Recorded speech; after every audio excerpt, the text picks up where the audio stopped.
এবার এক দফা শেখ হাসিনাকে কবরস্থানে পাঠাতে হবে। গত 5 আগস্ট গণ আন্দোলনের মুখে পতন হয় স্বৈরাচারী প্রধানমন্ত্রী শেখ হাসিনার সরকারের। প্রধানমন্ত্রীর পদ থেকে পদত্যাগ করে তিনি ভারতে পালিয়ে যান। এই ঘটনায় আওয়ামী লীগের অনেক নেতাকর্মী পালিয়ে যান। কেউ কেউ সীমান্তে ধরাও পড়েন এবং সীমান্ত পার হতে গিয়ে মৃত্যু হয়েছে অনেকের। আওয়ামী লীগের সাধারণ সম্পাদক ও সাবেক সেতু মন্ত্রী ওবায়দুল কাদের গণহত্যার অন্যতম মাস্টার মাইন্ড হিসেবে চিহ্নিত হন। 8 নভেম্বর গভীর রাতে অবৈধভাবে ভারতে পালিয়েছেন বলে গুঞ্জন রয়েছে। চট্টগ্রামের হালি শহরে কাদেরের স্ত্রীর ভাইয়ের বাড়িতে পুলিশের অভিযান এই গুঞ্জনকে আরো জোরালো করে।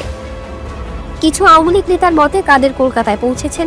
এবার গুঞ্জন উঠেছে শেখ হাসিনার সাথে দেখা করতে দেশের সীমানা পেরিয়ে ভারতে ঢুকেছেন কাদের, কিন্তু ওবায়দুল কাদেরের উপর ক্ষোভ থেকে তার সঙ্গে দেখা করতে রাজি নন হাসিনা। এমন তথ্যই প্রকাশ পেয়েছে ভারতীয় গণমাধ্যম থেকে শুরু করে সমাজ পাতায়।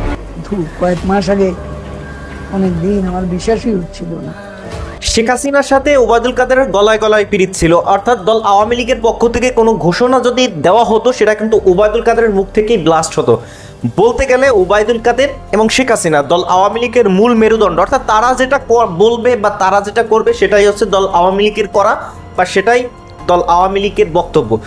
সেই আওয়ামী লীগের দুই হেভিওয়েট নেতা বলতে গেলে একজন প্রধানমন্ত্রী আর একজন হচ্ছে জয়েন্ট সেক্রেটারি বা সাধারণ সম্পাদক, এই দুইজনের মাঝে এখন ঝগড়া লেগেছে।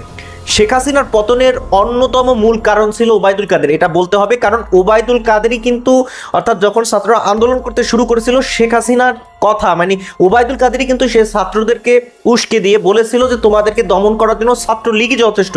তখনই কিন্তু সেই ছাত্ররা আপন গতিতে রবির মতো জ্বলে উঠেছিল। এইবার হাসিনা কেনই বা ওবায়দুল কাদেরের সাথে রাগ করলো এবং দেখা না দিল এটা কিন্তু বুঝতেই পারছেন। ওবায়দুল কাদের তিনি আর শেখ হাসিনা কিন্তু আগে ইন্ডিয়া চলে গিয়েছেন এবং পরবর্তী টাইমে সেখানে কিন্তু উপস্থিত হয়েছেন ওবায়দুল কাদের। ওবায়দুল কাদের তিনি কিন্তু দেশেই ছিলেন, তিনি কিন্তু অনেক মানুষের সহায়তায়, সেটা আমরা প্রকাশ করতে চাচ্ছি না, কাদের সহায়তায় তিনি গ্রেফতার না হয়ে বাংলাদেশের বাইরে চলে গেলেন সেটা কিন্তু ইতিমধ্যে আপনারা কিছুটা বুঝতে পারছেন।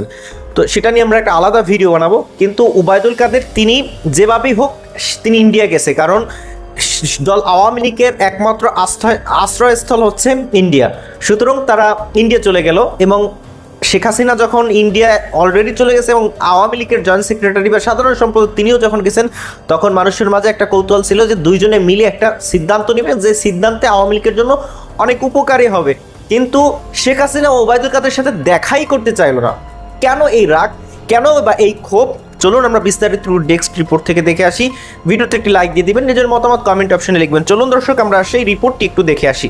সরকারের পতনের পর আওয়ামী লীগের মন্ত্রী থেকে বড় বড় রাঘব বোয়াল নেতারা ধরা পড়েছে, অনেকেই পালিয়ে গেছে, কিন্তু এখন পর্যন্ত ওবায়দুল কাদেরের খোঁজ মেলেনি। এবার গুঞ্জন উঠেছে শেখ হাসিনার সাথে দেখা করতে দেশের সীমানা পেরিয়ে ভারতে ঢুকেছেন কাদের, কিন্তু ওবায়দুল কাদেরের উপর ক্ষোভ থেকে তার সঙ্গে দেখা করতে রাজি নন হাসিনা। এমন তথ্যই প্রকাশ পেয়েছে ভারতীয় গণমাধ্যম থেকে শুরু করে সমাজ পাতায়। জুলাই আন্দোলনের শুরুতে নমনীয়তা না দেখিয়ে উল্টো ছাত্রলীগ দিয়ে শিক্ষার্থী জনতার আন্দোলন দমনের ঘোষণা দিয়েছিলেন ওবায়দুল কাদের। সেই ঘোষণার পর আন্দোলন আরও বেগবান হয়। কাদেরের এমন অদূরদর্শী মন্তব্যের কারণে শেখ হাসিনা প্রচন্ড ক্ষেপে আছেন কাদেরের উপর, এমনটাই দাবি ভারতের বিভিন্ন মিডিয়ার। শেখ হাসিনার সাথে দেখা করার জন্য মরিয়া ওবায়দুল কাদের এরই মাঝে ভারত সরকারের উচ্চ পর্যায়েও যোগাযোগ করেছেন বলে একটি সূত্র থেকে জানা গেছে। আওয়ামী লীগের সাধারণ সম্পাদক হিসাবে ভারত সরকারের পররাষ্ট্র মন্ত্রণালয় হাসিনার সঙ্গে দেখা করার বিষয়ে একটি সবুজ সংকেত দিয়েছিল, কিন্তু শেখ হাসিনার অনাগ্রহের কারণে সেই সংকেত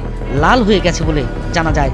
জুলাই আগস্টের গণহত্যার অন্যতম মাস্টারমাইন্ড ধরা হয় আওয়ামী লীগের সাধারণ সম্পাদক ও সাবেক সেতুমন্ত্রী ওবায়দুল কাদেরকে। সরকার পতনের আগে যিনি প্রায় প্রতিদিনই কোনো না কোনো উস্কানিমূলক বক্তব্য বিবৃতি দিতেন।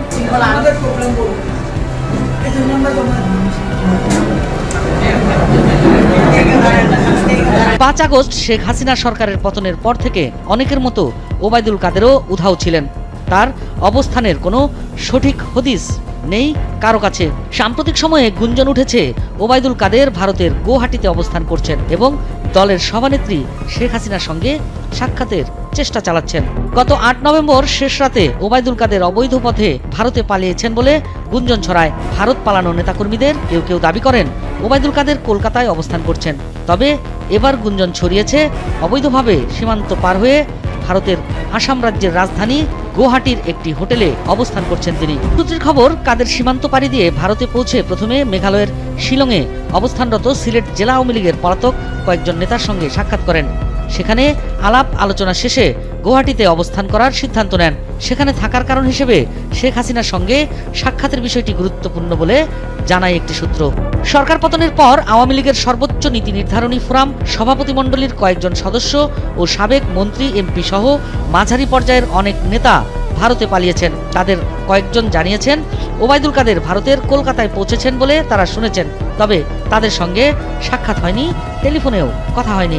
গণঅভ্যুত্থানের পর দিল্লির লুটিন্স বাংলো জোনের একটি সুরক্ষিত বাড়িতে থাকছেন শেখ হাসিনা, এমন খবর আগেই দিয়েছে ভারতীয় মিডিয়া। ভারত সরকারই ওই বাড়িতে তার থাকার বন্দোবস্ত করেছে। বিশালাকার সেই বাংলোতে সাধারণত ভারতের মন্ত্রী, জ্যেষ্ঠ এমপি ও ঊর্ধ্বতন কর্মকর্তারা থাকেন। মর্যাদা অনুসারে শেখ হাসিনাকে সেখানেই থাকতে দেওয়া হয়েছে।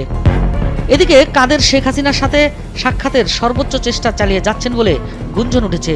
গৌহাটি থেকে তার সঙ্গে যোগাযোগ সহজ হবে বলে তিনি সেখানে থাকার সিদ্ধান্ত নিয়েছেন।